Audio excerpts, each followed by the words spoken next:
A millionaire widower followed his nanny after work. What he discovered changed everything. Hello everyone. Before we begin today's story, I have a small favor to ask. Please hit subscribe and turn on the notification bell so you never miss our channel's new videos. It's quick, free, and the best way to support us in bringing you more dramatic stories. Your support means the world to us. Where are you watching from? Drop your city or country in the comments below. Thank you very much. Now, let's get back to our main character. The rain that night came down in sheets, tapping against the windshield like restless fingers. Ethan Ward gripped the steering wheel, his knuckles pale under the dim glow of the dashboard. The billionaire widower had no reason to be driving himself anywhere. He had drivers, assistants, an entire household staff. But tonight wasn't business. Tonight was suspicion. Through the blur of the wipers, he caught sight of her, Maya Tran, the young nanny he had hired just 3 months ago. Her coat was thin, her steps quick, a paper bag clutched to her chest. She didn't take the main road home. Instead, she turned into a narrow alley that led toward the poorer side of the city. Ethan's chest tightened. Inside that paper bag was Leo's leftover dinner, and he couldn't shake the thought that maybe, just maybe, she'd been pocketing food from his house. He told himself he was just being cautious, protecting his son from another disappointment, but a quiet voice inside whispered something harsher. He didn't trust anyone anymore. The car crept behind her at a safe distance. The city lights gave way to flickering neon signs and puddles reflecting broken colors. Maya stopped in front of a worn-down brick building. The sign above the door read, Open Hands Community Center. Ethan frowned. Through the fog glass, he saw her take out the food, kneel, and hand it to 2 kids sitting on the steps. Their faces lit up as she unwrapped the meal. She even took off her own scarf, wrapping it around the smaller boy's neck before heading inside. For a moment, Ethan just sat there, frozen, the heater humming softly.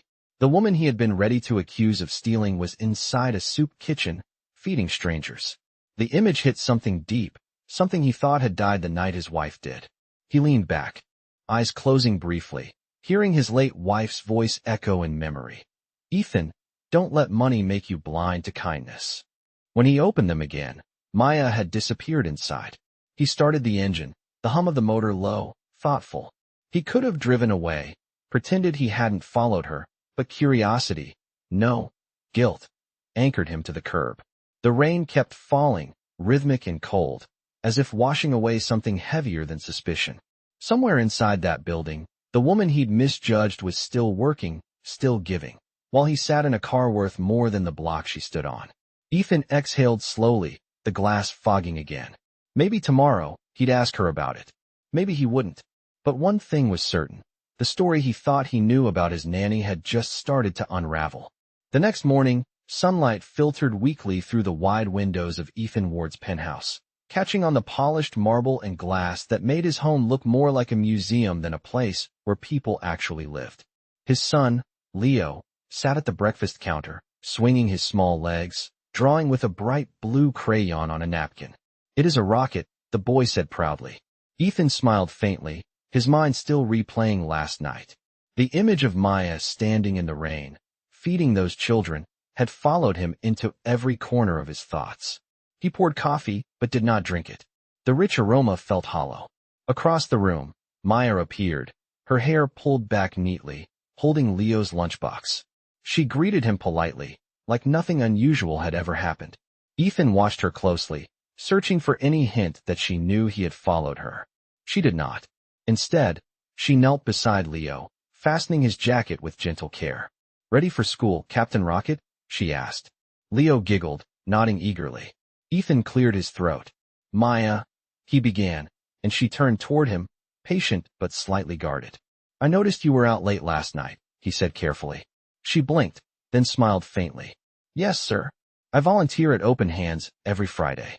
It is a small community kitchen. We give out meals and medicine for families who cannot afford them. Her tone was simple, matter-of-fact. Ethan felt a flicker of embarrassment. You do that every week? He asked. Every week, she confirmed softly. It was something my mother used to do back home. Leo tugged at her sleeve. Did you help the Rocket kids again? Ethan frowned, confused. Maya laughed lightly. That is what he calls the children at the center. They make paper rockets. It keeps them distracted while they wait for food. She stood and set the lunchbox on the counter. Leo wanted to give them his leftovers last time. I thought it was a sweet idea. Ethan glanced at the small sticker on the box that read, Leo's Rocket Lunch. His heart twisted. He had accused her of stealing the very thing she had used to teach his son kindness. As she left to get Leo's backpack, Ethan stood there, motionless. His reflection in the glass looked cold, distant, like the man he had become since his wife died. When Maya returned, Leo hugged her leg and said, "Can we go to open hands again, Daddy?" Maya said they have stars on the ceiling. Ethan nodded automatically, unable to speak. That evening, after dropping Leo at school, Ethan drove to the same part of town again. This time he parked in daylight. The building looked even smaller than it had in the dark, its red bricks faded, the words, "Open Hands," painted in chipped white. Through the open door, he saw Maya inside, laughing with a group of volunteers. She tied an apron around her waist, wiped her hands on a towel, and began serving soup to a line of people waiting outside. No cameras, no applause, just quiet grace. Ethan stepped closer, unnoticed, until one of the children bumped into him, spilling a bit of soup on his sleeve. "Sorry, mister," the boy stammered. Ethan crouched down, helping steady the cup. "It is all right," he said gently. The child smiled, showing missing teeth, then pointed toward Maya. "She helps everyone, even when she is tired." Ethan looked at her again and felt something stir, a warmth he had not known in years. When she finally saw him standing there, her eyes widened slightly. "Mr. Ward? I did not expect to see you here." Ethan managed a small smile. "I was in the neighborhood. Thought I would see what you do on Fridays." Maya hesitated, then handed him a ladle. "Then you can help." He blinked. "Help?" "Yes," she said simply, her voice steady but kind. "Everyone here does something. Even millionaires." A ripple of laughter spread among the volunteers, but not mocking, gentle, inclusive. Ethan looked down at the ladle, then at the line of waiting faces. He rolled up his sleeves and took his place beside her. As they served side by side, the air smelled of broth and hope. For the first time in a long while, Ethan Ward felt human again. That Friday afternoon stretched longer than usual, filled with laughter, the sound of spoons tapping against bowls, and the faint hum of old fluorescent lights above the soup line. Ethan Ward moved carefully behind the counter, his tailored shirt sleeves rolled to the elbows, a sight no one in his company boardroom would have recognized. Maya Tran stood next to him, guiding him with patient nods and soft words. "A little slower," she said. "You will spill less if you let the cup rest against the bowl." Ethan smiled faintly, adjusting his movements. For every bowl he served, another story unfolded before his eyes. The people who came in were not lazy or careless. They were tired, fragile, trying to make it through another week. A mother with 2 children thanked him for the warm meal as if he had handed her gold. A veteran with trembling hands saluted Maya before sitting down to eat. Ethan felt his throat tighten. He had spent years surrounded by wealth, lawyers, and meetings about profit margins, and yet here, in a small room that smelled of soup and soap, he felt something truer than any business deal. Later, as the line thinned and volunteers began cleaning up, Maya poured 2 cups of coffee from a dented thermos and handed one to him. "You did well for your first shift," she said lightly. "You did not spill that much." Ethan chuckled softly. "You make it look easy." She leaned against the counter, her expression thoughtful. "It is not easy, but it feels right. My mother used to say, when you have enough to eat, you share. When you have love, you share that too." Ethan stared at the dark liquid swirling in his cup. "Did she teach you this?" he asked quietly. Maya nodded. "She died when I was 17. Lung disease. We could not afford proper treatment back then." There was no self-pity in her tone, only memory. Ethan's gaze dropped to her hands, small, calloused from work, steady even when she spoke of loss. He wanted to apologize for following her that night, but the words felt heavy. Instead, he said, "Your mother would be proud." Maya smiled faintly. "I hope so." The sound of children laughing outside broke the moment. 2 little boys ran past, one of them holding a paper rocket made from a folded flyer. It reminded Ethan of Leo's drawings. He found himself smiling. "My son would like this place," he said. "He already does," Maya replied. "He talks about it at school. His teacher said he told the class that money is only real when you share it." Ethan froze, then laughed quietly, shaking his head. He got that from you. Maybe he just sees what you are starting to see, she said gently. Her words lingered in the air like a soft challenge. That evening, after everyone left, Ethan insisted on helping her lock up. The rain had started again, a light drizzle misting the street. They stood by the door as Maya folded her apron and tucked it into her tote. You do not have to drive me home, Mr. Ward, she said.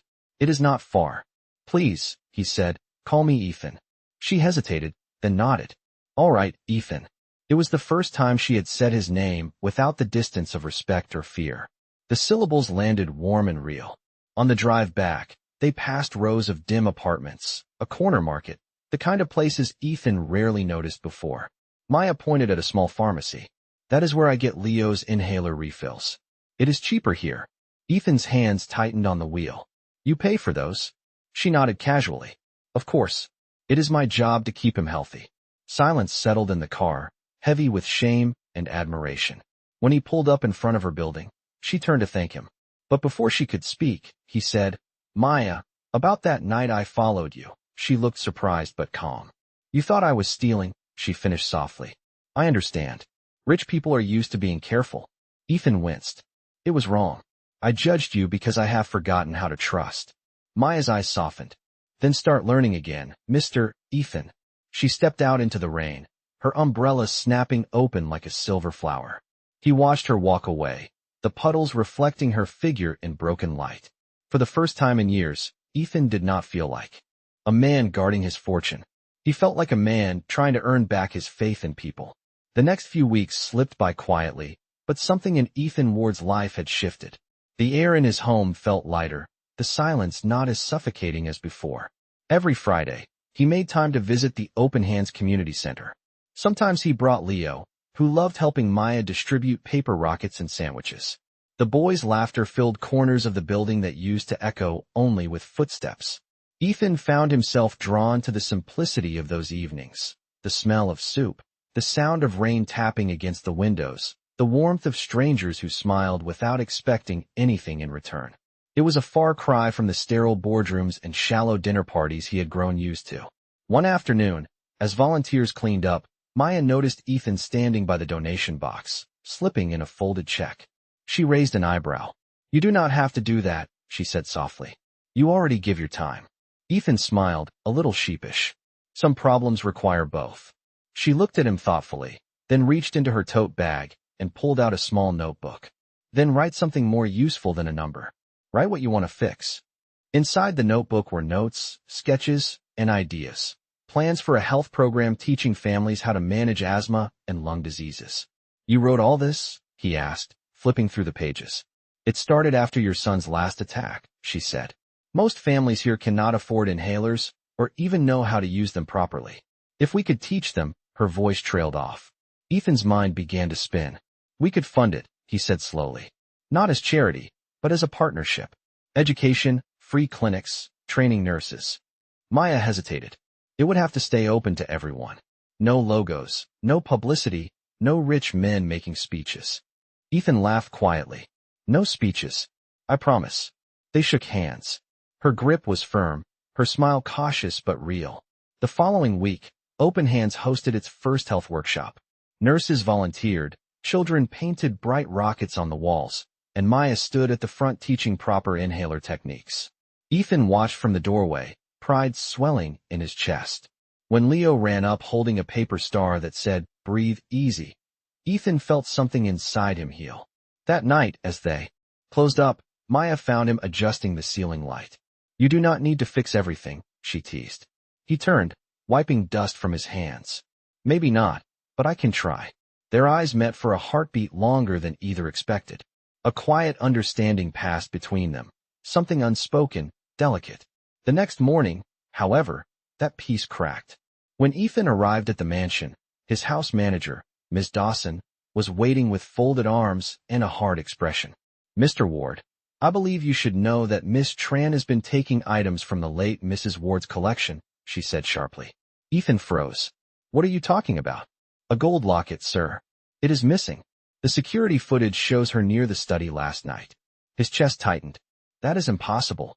I thought you would want to handle it discreetly, Ms. Dawson added, her tone implying guilt already decided. Confusion, fear, and the old ghosts of mistrust rose in Ethan like a storm. He had trusted Maya completely, or at least he thought he had. Without thinking, he went straight to the study. The jewelry box was indeed open, the locket gone. His pulse hammered. When Maya arrived later that morning, she found him waiting by the door, the disappointment in his eyes cutting deeper than anger. "Where is the locket?" he asked quietly. She blinked, taken aback. "What locket?" "My wife's," he said. "The one that was in this house before you ever worked here." Her face went pale. "Ethan, I would never. They saw you near the room," he interrupted, his voice trembling with conflict. "If you needed money, you could have asked me." For the first time since she met him, her eyes filled with tears. "After everything we built, after all those children you saw me help, you still think I would steal from you?" He did not answer. The silence spoke for him. Maya's hands shook as she unpinned her name badge and placed it on the table. "Then you do not need to worry. I quit." She walked past him without another word. The front door closed behind her, leaving the house echoing with the sound of something far heavier than loss, regret. The house felt hollow without Maya's presence. The mornings that used to echo with Leo's laughter and her soft humming now carried only silence. Ethan Ward sat in his study, staring at the open jewelry box, the empty space where the gold locket once lay glinting like an accusation. He had not slept much since she left. The rain outside seemed endless, matching the storm in his chest. Leo wandered in, clutching his favorite toy rocket. "Daddy, where's Maya? She was supposed to help me finish my project." Ethan looked at his son, his throat tightening. "She had to leave for a while, buddy." "Did she do something bad?" Leo asked innocently. Ethan hesitated. "No," he said finally, his voice low. "Maybe I did." That same afternoon, Miss Dawson approached him with her usual cold poise. "Sir, the police will need a statement if you want to proceed." Ethan's jaw clenched. "We are not calling the police." "But the locket, leave it," he cut her off sharply. When she left, Ethan exhaled shakily. He could not shake the memory of Maya's face when she walked out. The disbelief, the hurt. Something about it haunted him. Restless, he went to the study again, opening the security footage Ms. Dawson had mentioned. As he replayed the clip, he saw Maya entering the hallway, but she was carrying Leo's school jacket, not jewelry. She set it down on a chair, looked around, then walked away. Seconds later, Ms. Dawson appeared in the frame, moving toward the same drawer. Ethan froze. He rewound the footage, watching again. There was no mistake. Ms. Dawson had been the one to open the jewelry box, not Maya. His heart dropped into his stomach. He grabbed his phone and called the security company for a full backup of the files. Within the hour, the truth played out in front of him frame by frame. Ms. Dawson pocketing the locket and leaving through the side door. A cold rage flooded Ethan's veins. He called her into the office immediately. When she arrived, he held up the tablet. "You want to explain this?" Her face drained of color. "Sir, save it," he said, his voice cutting like glass. "You set her up. She was changing you, sir," Miss Dawson stammered. "You were becoming soft, distracted. Get out," he said, standing abruptly. "You are fired. And if you do not return that locket within the hour, I will call the police myself." She left without another word, her heels clicking against the marble like cracks in a mirror. Ethan sank back into his chair, guilt washing over him.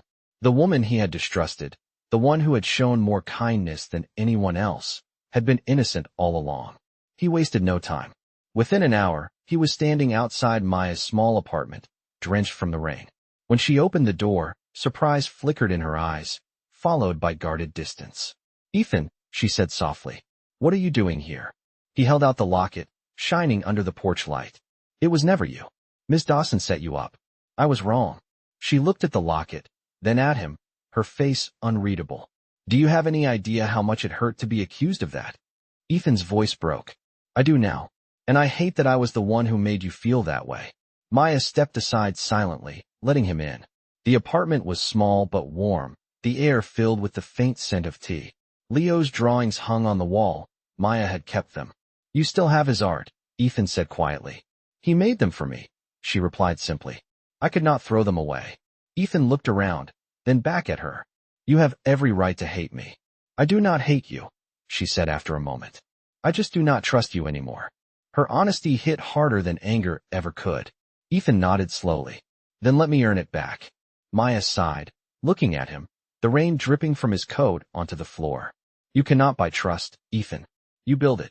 Then I will build it, he said. Whatever it takes. For a long moment, they stood there, the sound of rain between them like a fragile promise. Finally, Maya spoke, her voice softer. If you mean that, come tomorrow to open hands. Not as a donor, not as a boss, just as Ethan. He nodded, relief and hope flickering in his chest. As he stepped back into the rain, clutching the locket, Ethan Ward realized something profound. Money could rebuild walls, but only truth could rebuild hearts. The next morning, Ethan Ward woke up earlier than usual.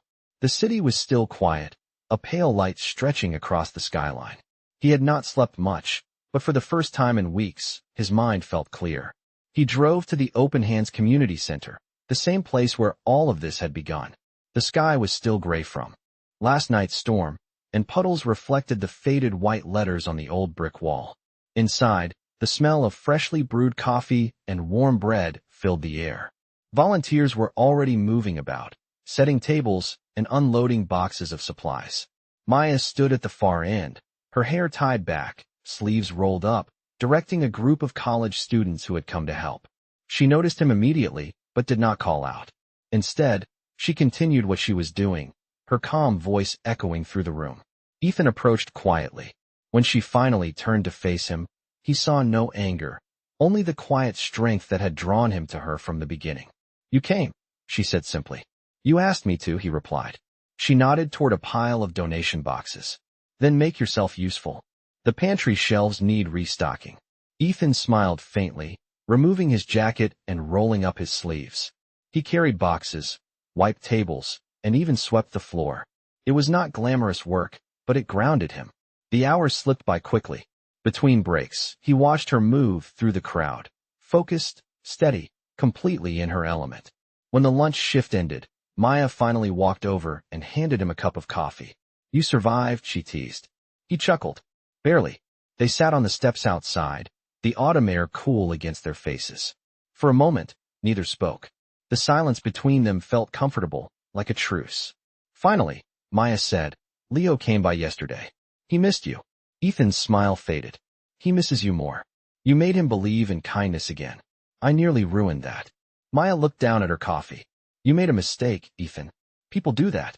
What matters is what you do after. He nodded slowly. Then I will keep showing up. Not for appearances, but because I believe in what you are building here. Her eyes softened slightly. You mean that? Yes, he said firmly. You said trust is built. Then let me build it, brick by brick. Maya studied him for a long moment. We will see, she said finally, a small smile touching her lips. The rest of the afternoon passed quietly. They worked together again, sorting supplies, planning the next community event. When the children arrived for their art class, Leo ran in ahead of the group, his laughter echoing across the room. Daddy, Maya, look what I made. He held up a paper rocket painted with bright blue stars. It is for the new program, he explained. Maya said we can help other kids breathe better. Ethan crouched beside him, his eyes misting. That is wonderful, buddy. Maya handed Leo a marker. You can write the name of your program right here. Leo thought for a moment, then carefully wrote, Rocket Breath. Ethan looked at Maya, realizing she had quietly built something extraordinary out of compassion and loss. Later, as the center emptied, Maya began closing up. Ethan lingered near the door, hesitant to leave. You were right, he said softly. Money cannot fix everything, but maybe it can give good people the tools to do what matters. She smiled, a tired but genuine smile. Then use it that way. Do not save the world alone, Ethan. Just start here. The fading light through the window painted gold streaks across her face. Ethan felt something deep shift inside him, an understanding, a quiet promise that this was where his heart belonged. As he stepped outside into the cooling evening, Leo ran ahead, waving his little rocket. Maya stood at the door, watching them. For the first time, Ethan did not feel like a widower haunted by guilt. He felt like a father, a man who had found purpose again, guided not by wealth, but by kindness. Weeks turned into a month, and the partnership between Ethan Ward and Maya Tran grew into something more than either of them had expected. Together, they launched the Rocket Breath Initiative, a small but powerful program offering free asthma treatments, workshops, and education for low-income families. The name came from Leo's bright paper rocket, now framed and hanging in the hallway of the Open Hands Community Center. Every weekend, Ethan showed up early, sleeves rolled, ready to do whatever was needed. The billionaire who once refused to shake hands without a contract was now unloading boxes and greeting families by name. The local newspaper began to notice the transformation, printing a short story titled, "The Widower Millionaire Who Found Purpose in Kindness." But for Ethan, the real change was quieter. It was in the way Leo smiled again, in the laughter echoing through their home, in the warmth of being part of something that money could not buy. One chilly Saturday morning, Ethan arrived at the center to find it buzzing with energy. A small health fair was being held, and Maya was everywhere at once, organizing volunteers, talking to nurses, and checking on supplies. She looked radiant, her eyes bright despite the exhaustion. "You need to pace yourself," Ethan said, setting down a stack of pamphlets. "You are going to burn out at this rate." Maya smirked. "I will rest when the world does."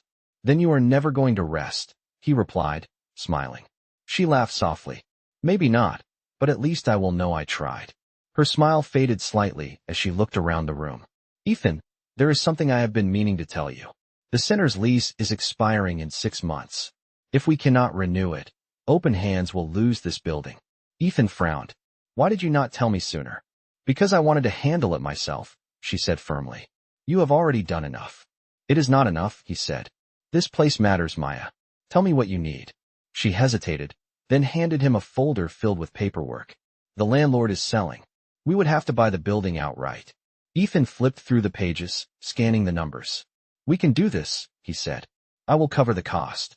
Maya crossed her arms. "No, Ethan. If you buy it, people will see this as another vanity project. It has to belong to the community. Then we will buy it together," he offered. 50-50. My foundation will handle the logistics, and you will keep full control of operations. No one needs to know the details." Maya looked at him, searching his face for any sign of ego or pity. She found none. "You really believe in this, do you?" she asked softly.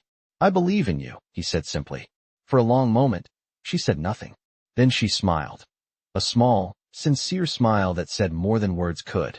The health fair went on successfully, and by afternoon the crowd began to thin. Ethan helped clean up, sweeping confetti from the floor as children waved goodbye. When everything quieted, Maya walked out with 2 cups of cocoa. They sat on the steps outside, watching the sunset reflect against the tall buildings across the street. "You know," she said, "when I first met you, I thought you were cold and impossible." He chuckled. "I probably was." "Now," she continued, "you are still impossible, but in a better way." He grinned. "I will take that as progress." The air turned colder, and she shivered slightly. Without a word, Ethan took off his coat and placed it over her shoulders. She looked at him, surprised. "You are going to freeze," she said. "I will survive," he replied softly. For a moment, neither spoke. The city around them hummed quietly, lights flickering on one by one. Ethan glanced at her, the wind lifting a strand of her hair. "Maya," he said carefully, "I know we started all of this to help others, but somewhere along the way, you helped me too. You reminded me what it means to breathe again." Maya met his gaze, her eyes glistening. "Then promise me one thing, Ethan. If you ever lose your way again, come back here.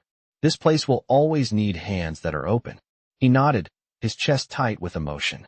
As the last light of the day faded, Ethan realized that this wasn't just a redemption story, it was a beginning. Winter came to the city with the quiet grace of falling snow, and with it, new challenges for the Open Hands Community Center. Donations slowed, heating bills rose, and yet Maya refused to let anyone go hungry. Ethan Ward spent more and more time there, helping with the smallest tasks, fixing a broken heater, repairing shelves, or reading stories to children while their parents waited in line for food. To the outside world, he was still a millionaire, but inside those walls, he was just Ethan. On a cold evening in December, the center hosted a charity gala to raise funds for the new building purchase. The hall was decorated with paper stars and handmade rockets crafted by the children. Maya stood on stage, her modest dress catching the warm light, as she thanked the crowd for their generosity. Ethan watched her from a table near the front, pride swelling in his chest. When it was his turn to speak, he walked to the microphone, nervous in a way he had not been for years. "A few months ago," he began, "I came here thinking I was saving this place.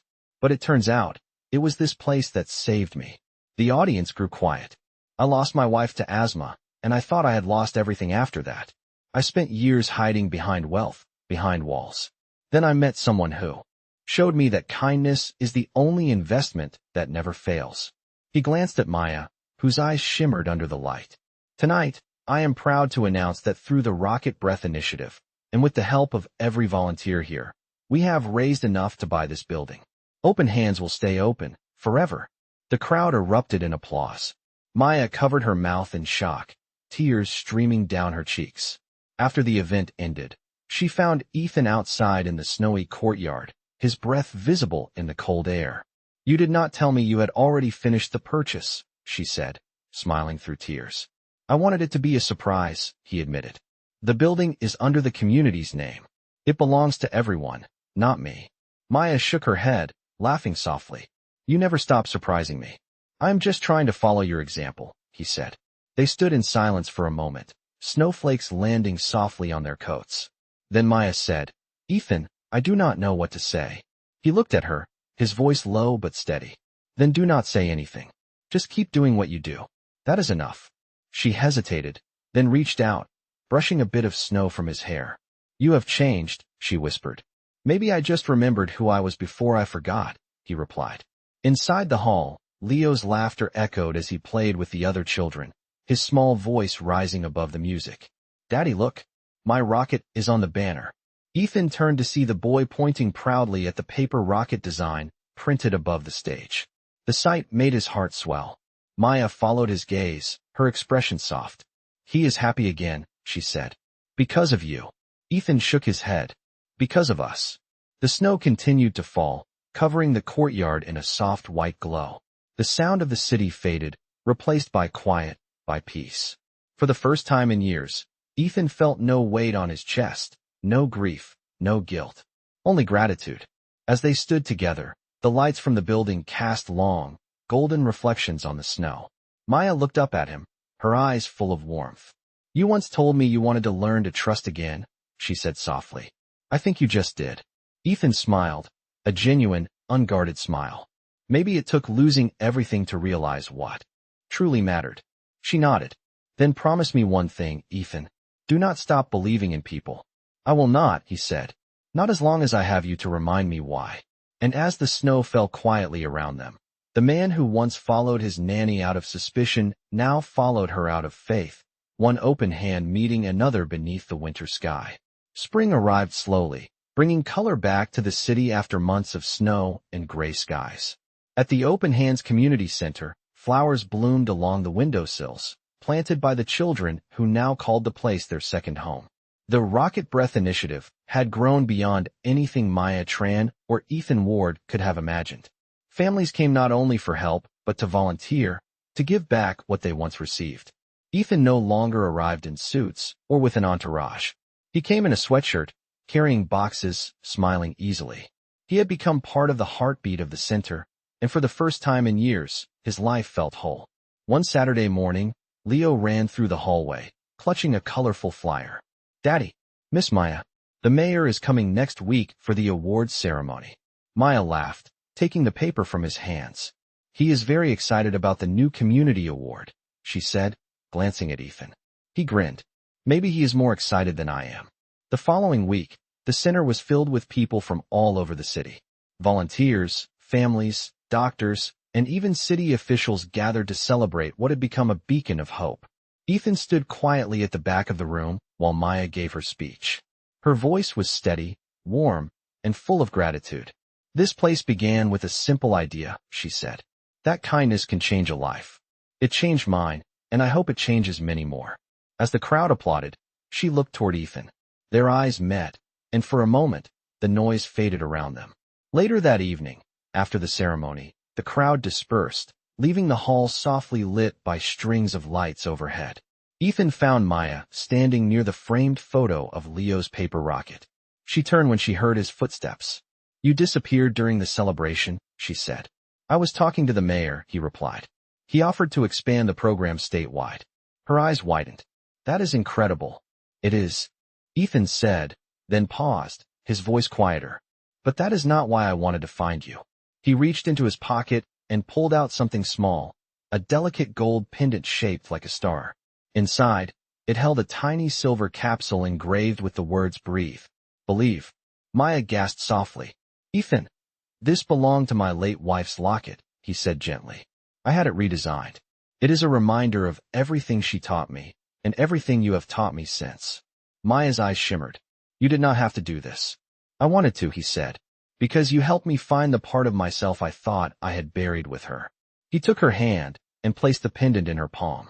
And because this time, I am not offering charity, Maya. I am offering partnership in every sense. She looked up at him, speechless. You mean? Yes, Ethan said, his voice soft but steady. I love you. Not because of what you have done, but because of who you are. For a long moment, Maya said nothing. Then she smiled through tears and whispered, You really are impossible. So I have been told, he said, smiling back. The sound of children laughing echoed from the other room, and Leo peeked in, grinning. Daddy, are you and Miss Maya getting married? Maya laughed, blushing, while Ethan knelt beside his son. What do you think, Captain Rocket? Leo threw his arms around both of them. I think it is perfect. Months later, on a warm afternoon, the community center hosted another event. A wedding, simple and beautiful. There were no headlines, no luxury, just people who had once been strangers standing together as family. Maya walked down the aisle in a modest white dress, and Ethan waited, his eyes filled with gratitude. When they exchanged vows, he said, You taught me that love is not about having everything. It is about giving everything. She smiled, tears glistening.